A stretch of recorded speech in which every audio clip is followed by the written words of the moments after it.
Seeing as we still have some time before my meeting, I'm glad to see you get along with my children. You're not planning on I assume you're referring to Lin, although there's that no matter. I'm not one to discriminate. All those who betray— Does that mean you're going to kill them? Oh, are you here to beg for their lives? But don't you care about them at all? Any organization in which feelings come before principles is one destined for ruin. The House of the— Perhaps I can offer you this consolation at least. As our guests, I would imagine Linny, Lynette, and Fremine will be— As for Filial, Nantoy, and the others, I'm afraid there's little I can do. But that— Ah, you seem concerned. Out of consideration for my guests, I suppose I could turn a blind eye for a little longer. If Linny and the others manage to dispose of Clairvy in the meantime, if their efforts are unsuccessful, on the other hand, all will be held accountable. And of course. Oh, and here, I believe this belongs to you. It takes a considerable amount of time to train a bird. Wait, where did you get that? Well, I'm afraid that's all the time we have. I asked you to meet me here because I have business at the Palais Mermonia. It has nothing to do with you. Well, time to go.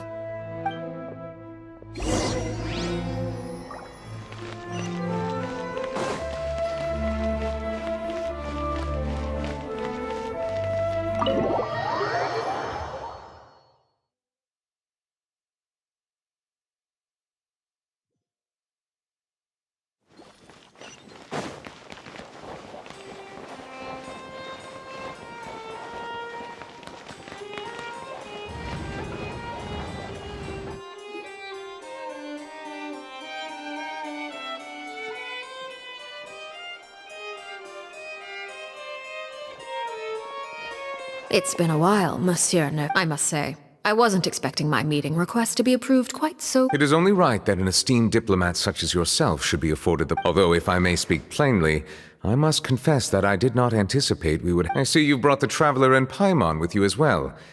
I'll be departing Fontaine shortly. There is, however— It requires a rather lengthy explanation, I'm afraid. So I took the liberty of explaining everything in this—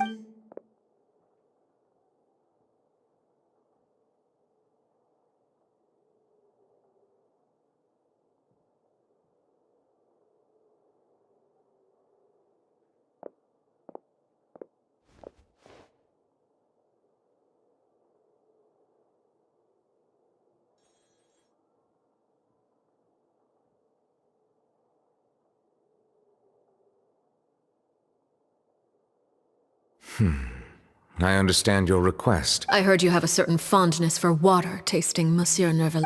A family is like a large body of— As someone who watches over this system, I would— Of course, objectively speaking, I know this is impossible. Not all rivers are destined to reach the ocean. But I would not— Did you? Your words paint an optimistic picture indeed.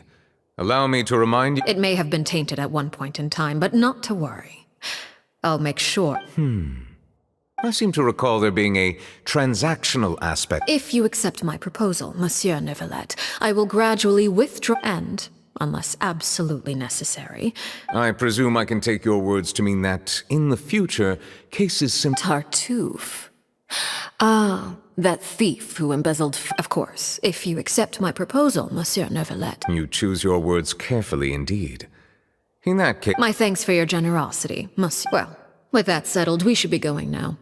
I took the liberty of bringing along 2 bottles of spring— Indeed. I trust you would not overlook your commitment. All right, Traveler Paimon. Time to go.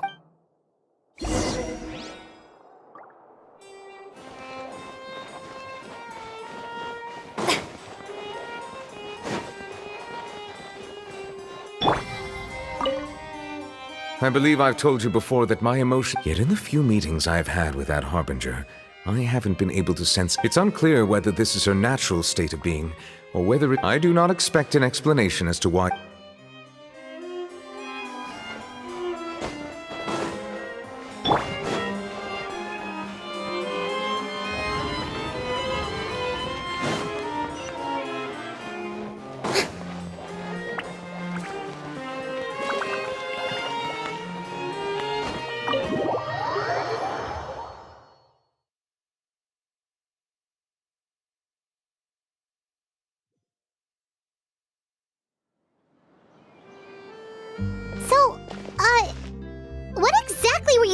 thinking about that. Paimon only heard you mention some rivers. You really want to know? I would imagine. Winnie. Paimon really hopes everything's... Oh! Paimon recognizes that look. You've got your thinking cap on, don't you, Traveler?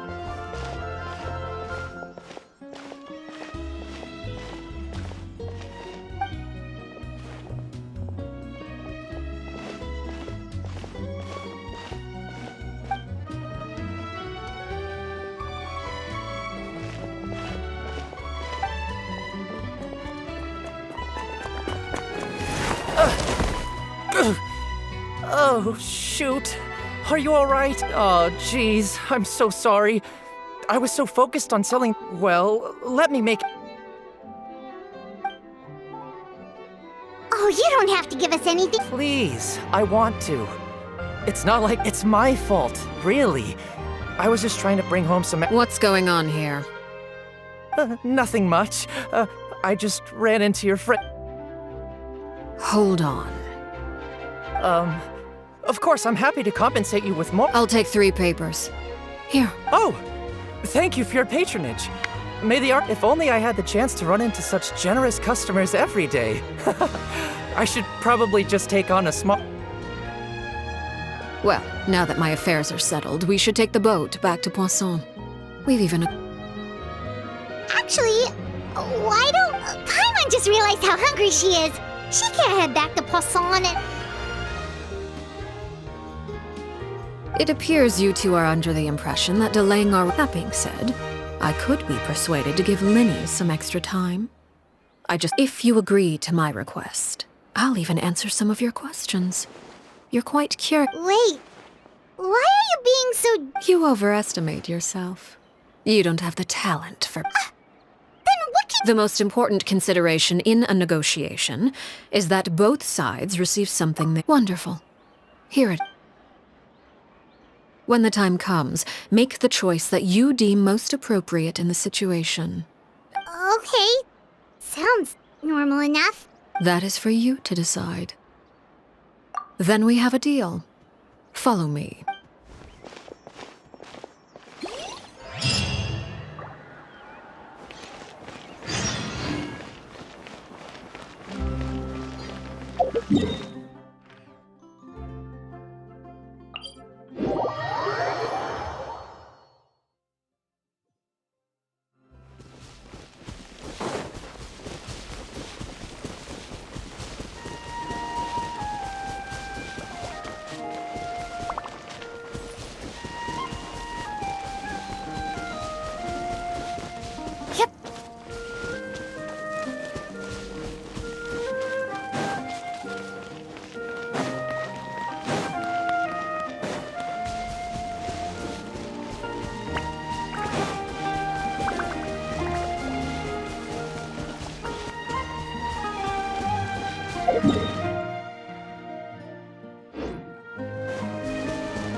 What is this place? Somewhere long forgotten by everyone. It used to be a grand building. Now it's nothing more than a pile of rubble. No one comes here anymore, nor does anyone care about what once happened here. Although, this place does have something to do with the story I'm about to tell you. It was before I became a harbinger, and before Linny and the others joined the House of the Hearth. Due to certain events, I first killed Clairvy and then her mother. And this is where it all happened. You were the one that killed Clairvy? Patience now. Allow me to explain Clairvy's side of the story first. Clairvy was 6 years old when she was brought by her mother, Crucibina, to live in the House of the Hearth. From the outside, Crucibina was the knave at that time, and the House of the Hearth was under her control. Clairvy was happy here, for a time. But she quickly realized that being part of Purgatory? Exactly. The House of the Hearth takes in war orphans from all over Teyvat. But Crucibina came up with a novel idea. She would teach the children to fight. It's difficult to estimate the number of children who died or were maimed in the process. There's little I can say. They would be handed over to the doctor to be experimented on, or sent away. So those were the experiments Clairvy was talking about. You said that Clairvy was Crucibina's daughter, so if Clairvy tried— Despite being Clairvy's mother, Crucibina cared little for her daughter. She forced Clairvy to join. Clairvy did try to convince her mother to change her ways, but it was to no avail. Of course, there was one exception. Someone Clairvy's age, who knew the truth about the House of the— Wait! The friend that Friend, huh? Clairvy was a cheerful and passionate person with a tenacious spirit. Perouere, on the other hand, was— Her cold-blooded nature allowed her to see through Crucibina's facade.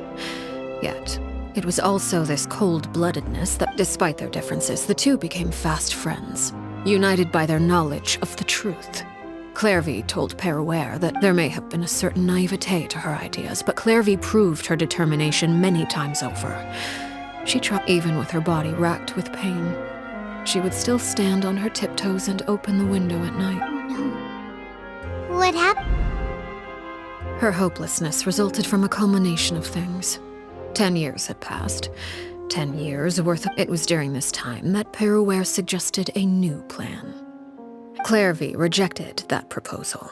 She claimed that, as a famous harbinger, Clairvy never gave another reason, but Perouere could see it written all over her face. Clairvy still thought of Crucibina if she couldn't escape and fight back. Precisely. Death was— It happened during a duel. When she arrived at the dueling ring that day, her partner turned out to be none other than Perouere. From that moment on, Perouere's journey was one written in flames. It was the very result she had predicted 10 years prior. Even then, she believed she would make it until she was unsettled. And there was only one thing that could quell that sensation. Perhaps you— Crucibina, you mean? Correct. This is the place where Perouere killed her best friend. A mere year later, this is also the place where the moment she acted. Any conception of what was right or wrong ceased to matter. Perouere won the battle and became a harbinger. So the Perry Clairvy was talking about— It was you all along. I left that name behind long ago. After I defeated Crucibina, the moniker of Mother died with her.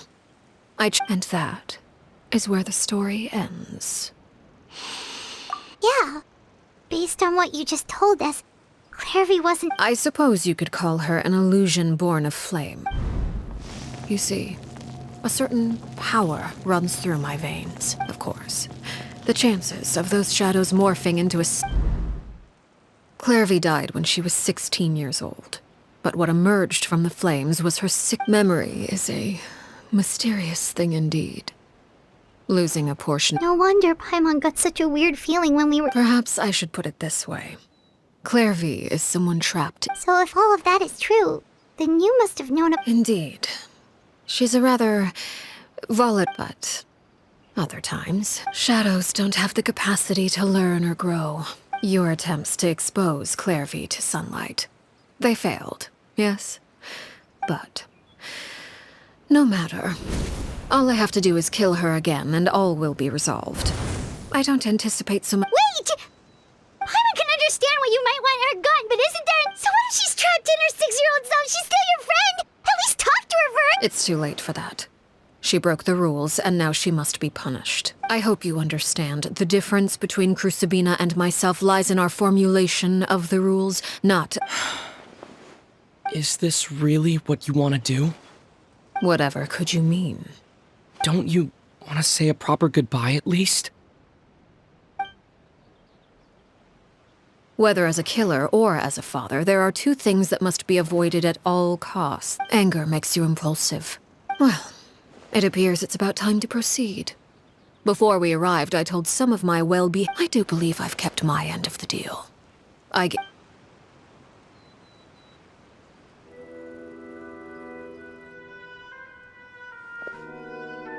Here they are, Father. You gonna execute him? Lenny! I'm sorry. I heard about how you helped buy us more, but I still failed. I couldn't find a way to... Huh? Are you... Perry? Indeed, it's been a while, Clairvy. Perry! Shh, stay right there. I'm sorry to postpone our reunion, but first, I believe certain scores need settling.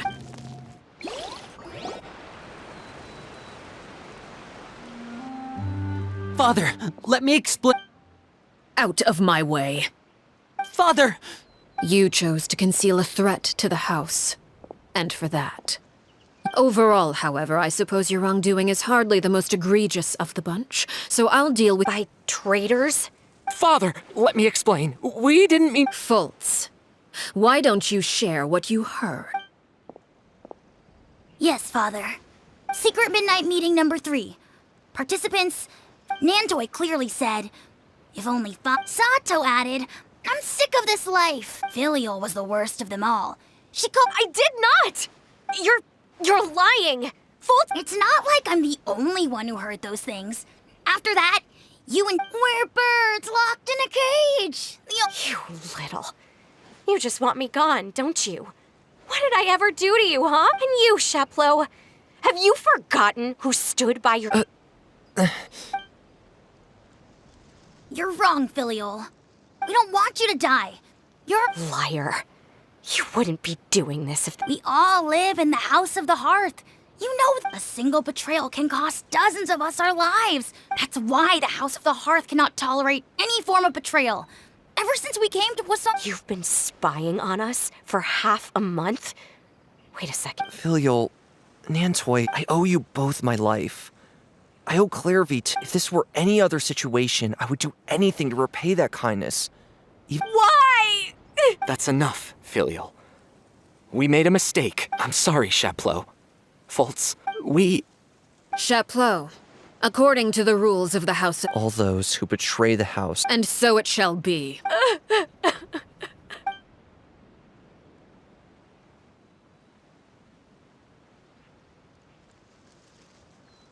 Father, please wait! Something you want to say? Please reconsider, Father. What Filial and the others did. We all come from broken families. From the very first day we joined the— But the truth is, none of us know what a real home should look. I'm not saying I have all the answers. All I know is this. So please, Father. I agree with Linny. Father, please. Linny, you... I also agree with Linny. An order once given cannot be— However, Our weapons? Father, are you referring to a— precisely. The rules of the house will— However, resolving disputes with a duel is also one of our rules, one that also applies to me. Demonstrate a sufficient showing of— Wait. Impossible. Father is—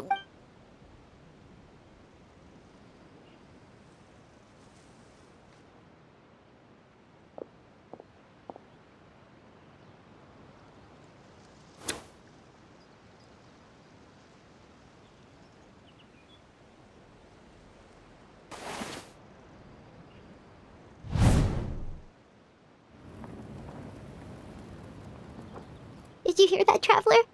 Lenny and the others have to duel the knave. Which, if they lose, those people from the house are really good. Don't you want to say a proper goodbye at least? Anger makes you impulsive.